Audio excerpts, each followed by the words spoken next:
Hi friends, welcome to Vishali's little world. இன்றைக்கி நம்ம பார்க்க போகிறது ஒரு டேஸ்டியான நண்டு குழம்பு அண்ட் ஒரு நண்டு வறுவல். நண்டு குழம்பு செய்கிறதுக்கு ஒரு கடாயில் நல்லெண்ணெய் ஊற்றி வெந்தயம் 1 ஸ்பூன் போட்டுக்கோங்க. நல்லா தாளித்து விடுங்க. வெந்தயம் பொரிஞ்ச உடனே சின்ன வெங்காயம் ஒரு 20 கட் பண்ணி வச்சுருக்கேன், அதை இதில் சேர்த்துக்கலாம். நல்லா வதக்கி விடுங்க. வெங்காயம் நல்லா வதங்கி வரணும். வெங்காயத்துக்கு கூடயே ஒரு 15 பூண்டு உரிச்சு வச்சுருக்கோம், அதையும் இதில் சேர்த்துக்கலாம். நல்லா வதக்கி விடுங்க. கருவேப்பிலை 2 கொத்து போட்டுக்கோங்க. பச்சை மிளகா 2 சேர்த்துக்கோங்க, வாசனைக்கு நல்லாயிருக்கும். நல்லா வதக்கி விடுங்க.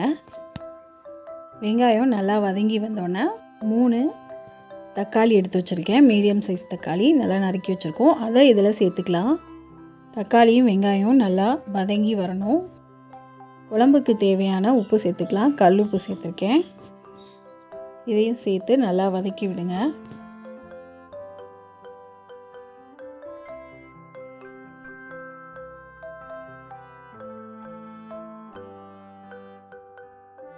வெங்காயம் தக்காளி நல்லா வதங்கி வந்த உடனே 2 ஸ்பூன் இஞ்சி பூண்டு விழுது சேர்த்துக்கலாம். அதை நல்லா வதக்கி விடணும். பச்சை வாசனை போகிற வரைக்கும் நல்லா வதக்கி விடணும்.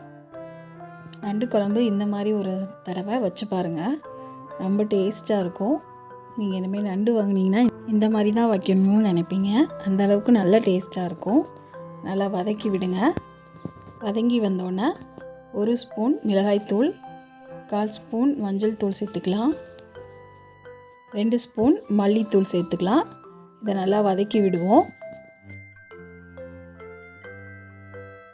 தேவையான அளவு தண்ணி ஊற்றி இதை நல்லா வதக்கி விடணும். பச்சை வாசனை போகணும்.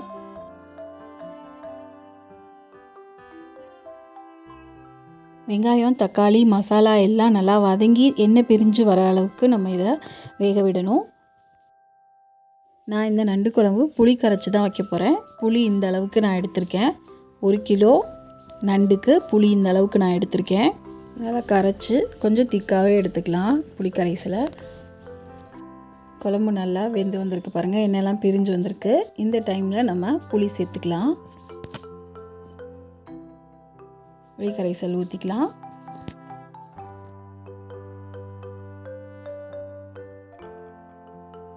புளி கரைசல் சேர்த்து உங்களுக்கு தேவையான அளவு தண்ணி வச்சுக்கோங்க. குழம்புக்கு தேவையான அளவு தண்ணி ஊற்றி இதை ஒரு 1/4 மணி நேரம் நம்ம வேக விட போகிறோம். நல்லா கொதித்து வரணும். புளி வாசனை பச்சை வாசனை எல்லாம் போய் நல்லா கொதித்து வரணும்.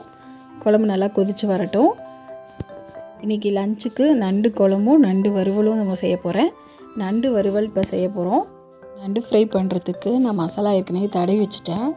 இதில் என்ன மசாலா போட்டிருக்கேன்னா 1 ஸ்பூன் குழம்பு மல்லித்தூள், 1 ஸ்பூன் மிளகாய்த்தூள், 1 ஸ்பூன் இஞ்சி பூண்டு பேஸ்ட், 1/4 ஸ்பூன் மஞ்சள் தூள், 1/2 ஸ்பூன் சோம்பு தூள், 2 ஸ்பூன் தேங்காய் பேஸ்ட் கொஞ்சம் போட்டிருக்கேன், 1 ஸ்பூன் கார்ன்ஃப்ளவர் மாவு, உப்பு சேர்த்து நல்லா மேரினேட் பண்ணி ஒரு 25 மினிட்ஸ் வச்சுருந்தேன். இப்போ அதை நான் எண்ணெய் ஊற்றி நல்லா வறுத்தெடுக்க போகிறேன். இந்த நண்டு வறுவல் குழந்தைங்களுக்கு ரொம்ப பிடிக்கும் எங்கள் வீட்டில், அதனால் இதை நான் கொஞ்சம் செய்வேன் அடிக்கடி. இந்த நண்டு 65 நல்ல டேஸ்ட்டாக இருக்கும். குழந்தைங்க ரொம்ப விரும்பி சாப்பிடுவாங்க இந்த மாதிரி செஞ்சு கொடுக்கும்போது. இதே மாதிரி நீங்களும் ஒரு தடவை செஞ்சு பாருங்கள்.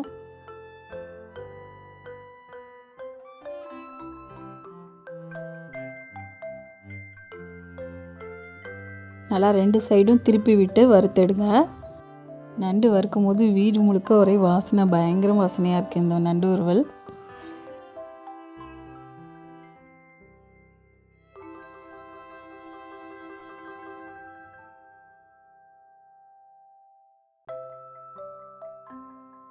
ரெண்டு சைடும் நல்லா திருப்பி விட்டு வறுத்தெடுத்தாச்சு.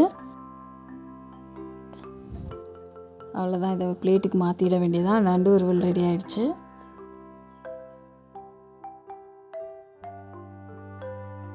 நண்டு வறுவல் ஒரு சைடு ரெடி ஆகிட்டுருக்கு. குழம்பு நம்ம மூடி போட்டு வேக வச்சோம் இல்லையா, அது நல்லா கொதித்து நல்லா வந்துருச்சு. புளி வாசனை எல்லாம் போயிடுச்சு. இப்போ இந்த டைமில் நம்ம நண்டு சேர்த்துக்கலாம். நண்டு கழுவி சுத்தம் பண்ணி வச்சுருக்கேன், உப்பு மஞ்சத்தூள் போட்டிருக்கேன். இப்போ இதை நம்ம குழம்புல ஒன்று ஒன்றா சேர்த்துக்கலாம்.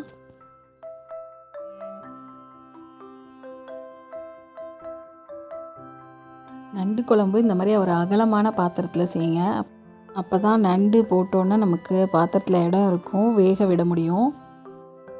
நண்டை போட்டதுக்கப்புறம் கிண்ட முடியாது, நல்லா இப்படி தண்ணியில் நல்லா அது மாதிரி முக்கி வைங்க, அப்போ தான் நல்லா வெந்து வரும். மூடி போட்டு ஒரு 5 நிமிஷம் வேக விட்டால் போதும். நண்டு வேக ரொம்ப டைம் எடுக்காது, டக்குன்னு வெந்துடும்.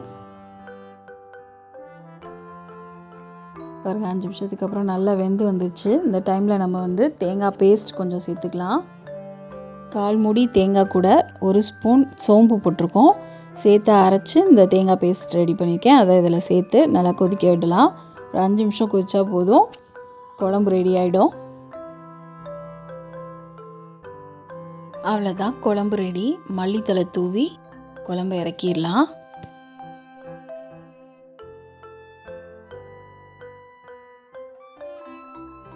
நீங்களும் நண்டு வாங்கிட்டு வந்தால் இந்த மாதிரி ஒரு தடவை குழம்பு வச்சு பாருங்கள், எப்படி இருந்ததுன்னு எனக்கு கமெண்ட்டில் சொல்லுங்கள். இந்த வீடியோ உங்களுக்கு பிடிச்சிருந்துச்சுன்னா ஒரு லைக் போட்டுருங்க. தேங்க்ஸ் ஃபார் வாட்சிங். Bye friends.